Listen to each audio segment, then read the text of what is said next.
Значи, како што најавив, гостин во ова линковско јавување е новинарот Оливер Бранковиќ, дописник за македонска телевизија од Белград веќе 5 години. Господине Бранковиќ, добродојдовте во вестите на телевизија Нова. Прво мора да ве прашам, она е нека анализа што се правеше од повеќе експерти, меѓутоа и од медиуми. Зашто Вучич се кандидираше сега за председател? Прашањето ви е одлично и ретко овдека може да го чуете.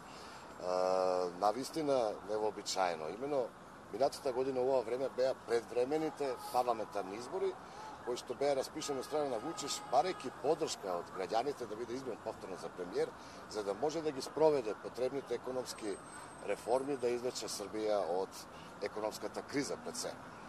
При тоа, секогаш демантираше дека ќе се кандидира за председател. Наеднаш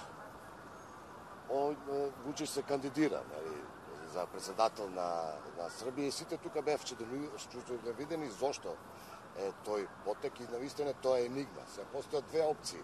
Едната е доколку победи секако можноста да се менува српскиот устав апропо преговорите во Брисел, а втората е да некако се повлече од целиот тој бриселски диалог, пошто е тој овдека и најбитен со Косово, и да препушти палката на идиот премиер, што е исто така наградно прашање кој ќе биде.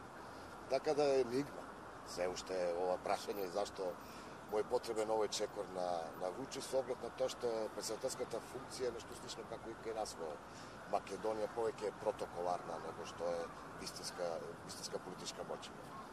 Прогнозите сите се дека Вучич би можело да победи и во првиот круг, ако не многу е веројатно дека ќе победи во вториот. Меѓутоа, можни ли се други математики ако не победи во првиот?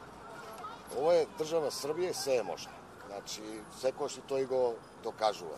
Јас би го посочил примерот во 2012 година кога беа претходните председателски избори, сите анкети, сите аналитичари, сите медиуми велеа дека ќе победи повторно Борислав Тадич. Се случи тоа што се случи. Победи Томислав Николич.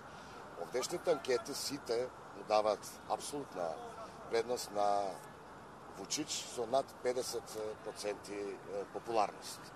Борбата е за второ место и упола помалку гласови помеѓу Саша Јанковиќ, помеѓу Вук Јеремич и Пролетачевиќ Бели. Опозицијата не успеа да се обедини и да кандидира еден заеднички кандидат. Затоа се кандидира волку многу кандидати. Основната цел е преку излезеност да се влезе во втор круг и потоа со заеднички кандидат опозицијата да се обиде да го победи Вучич со овој рейтинг. Можни се изненадувања доколку се одржи секако вториот круг на гласање. Ако Вучич биде избран за председател, за нов председател пети поред на Србија, кој тогаш ќе биде премиер? Имаме ли таква информација? Тоа е енигма, значи дека знаеме имаше еден отворен судир помеѓу Томислав Николич и Александар Вучич кој ќе се кандидира за председател. Самата кампања беше доста карактеризирана, имаше медиумска блокада за опозицијата. А пример за тоа е самиот случај со Николич. Значи, тој немаше каде да отиде во кој медиум за да ја пласира информацијата дека сака да се кандидира за председател. Па затоа отиде кај руски спутник и американскиот недер. За да почне сета таа приказна, на крај некако седна и се договорија и јас пуштија топката и Николич му даде подршка на Вучич за председателската кампања. Што е договорено меѓу Николич, кој што е основаш на напредната странка и кој што цело време му даваше подршка на Вучич и самиот премиер сегашен Александар Вучич е енигма. Поред некои спекулации, постои некој договор да сепак Вучич му даде да го предложи секако Томислав Николич за премиер. Втор кандидат кој што тука во медиумите се пишува е Дачич, кој што самиот изјави дека би сакал да биде премиер.